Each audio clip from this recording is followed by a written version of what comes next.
क्या आपने कभी किसी ऐसे इंसान को देखा है जो बिना लाउड हुए, बिना फोर्स किए लोगों पर इन्फ्लुएंस डाल देता है? वो डोमिनेट नहीं करता, लेकिन फिर भी कंट्रोल उसके पास होता है। वो ज्यादा बोलता नहीं, लेकिन लोग उसकी बात मानते हैं। आखिर ऐसा कैसे होता है? क्या साइकोलॉजिकल डोमिनेंस का मतलब सिर्फ पावर दिखाना है या कुछ और? आज हम समझेंगे the art of psychological dominance. सबसे पहले एक चीज क्लियर कर लेते हैं। साइकोलॉजिकल डोमिनेंस का मतलब ये नहीं है कि आप दूसरों को कंट्रोल करें या उन्हें मैनिपुलेट करें। रियल डोमिनेंस फोर्स से नहीं आता।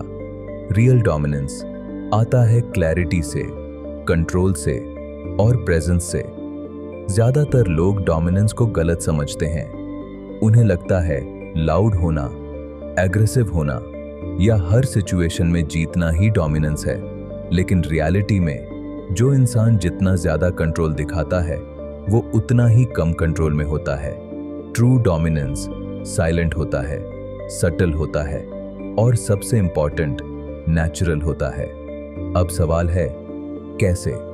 सबसे पहला प्रिंसिपल, कंट्रोल ओवर सेल्फ। जो इंसान अपने इमोशंस को कंट्रोल नहीं कर सकता वो किसी और चीज को कंट्रोल नहीं कर सकता। अगर आप हर छोटी बात पर रिएक्ट करते हो, जल्दी ऑफेंड हो जाते हो या अपनी फीलिंग्स को हाइड नहीं कर पाते, तो आप इजीली प्रेडिक्टेबल हो। और जो प्रेडिक्टेबल होता है वो कंट्रोल में होता है। लेकिन जो इंसान काल्म रहता है, जो रिएक्ट करने से पहले सोचता है और जो अपनी इमोशंस को समझता है, वो सिचुएशन को कंट्रोल करता है। दूसरा principle, less is more. Dominant लोग ज्यादा बोलते नहीं, वो हर जगह अपनी ओपिनियन नहीं देते। वो सिर्फ तब बोलते हैं जब जरूरी हो, और इसी वजह से उनकी हर बात का वेट होता है। लोग सुनते हैं क्योंकि उन्हें पता होता है ये इंसान बेकार नहीं बोलता। तीसरा प्रिंसिपल, ऑब्जर्वेशन। डोमिनेंट लोग बोलने से ज्यादा ऑब्जर्व करते हैं।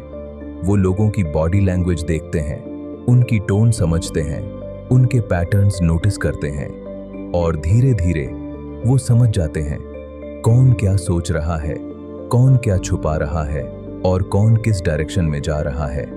और जब आप लोगों को समझने लगते हो तो उन्हें इन्फ्लुएंस करना आसान हो जाता है। चौथा प्रिंसिपल, इमोशनल डिटैचमेंट। इसका मतलब ये नहीं है कि आप इमोशंस फील नहीं करते।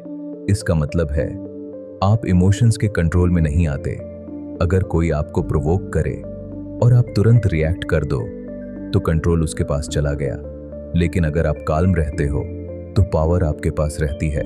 डोमिनेंस का मतलब होता है सिचुएशन को अपनी टर्म्स पर हैंडल करना, ना कि दूसरों के रिएक्शंस के अकॉर्डिंग। पांचवा प्रिंसिपल, मिस्ट्री।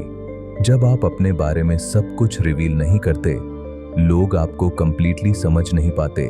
और जब लोग आपको समझ नहीं पाते, वो आपको अंडर एस्टिमेट भी नहीं कर पाते।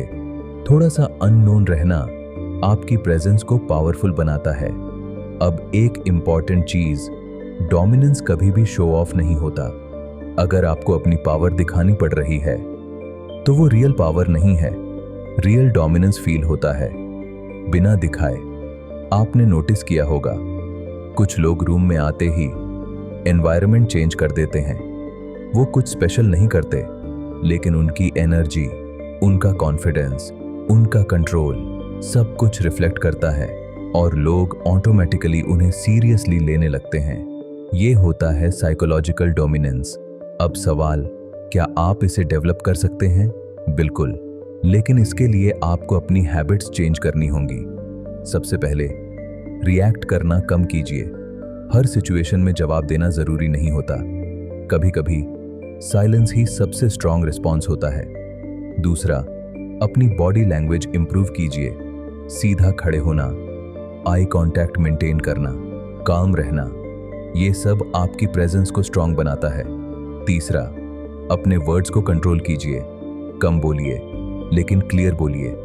चौथा, अपनी लाइफ में क्लैरिटी लाइए। जो इंसान खुद क्लियर होता है वो नेचुरली कॉन्फिडेंट होता है, और कॉन्फिडेंस डोमिनेंस का बेस है। और सबसे इंपॉर्टेंट, अपने आप को प्रूव करना बंद कीजिए। जो लोग हर वक्त प्रूव करते रहते हैं वो अंदर से इनसिक्योर होते हैं, लेकिन जो लोग अपनी वैल्यू जानते हैं उन्हें कुछ प्रूव करने की जरूरत नहीं होती। एंड में बस इतना याद रखिए, साइकोलॉजिकल डोमिनेंस किसी और पर जीतने का गेम नहीं है, ये खुद पर कंट्रोल का गेम है। जितना ज्यादा आप अपने आप को समझते हैं उतना ही ज्यादा आप दुनिया को समझने लगते हैं, और जब आप समझने लगते हैं तब आप नेचुरली इन्फ्लुएंस करने लगते हैं, और वही असली डोमिनेंस होता है। अगर आपको ऐसी ही डीप साइकोलॉजी, साइलेंट पावर और माइंडसेट वाली सिनेमैटिक वीडियोस पसंद हैं, तो चैनल को सब्सक्राइब करना मत भूलिए। इस वीडियो को लाइक और शेयर जरूर करें, क्योंकि शायद किसी को इसकी जरूरत हो। हम फिर मिलेंगे एक और डार्क साइकोलॉजिकल ट्रूथ के साथ।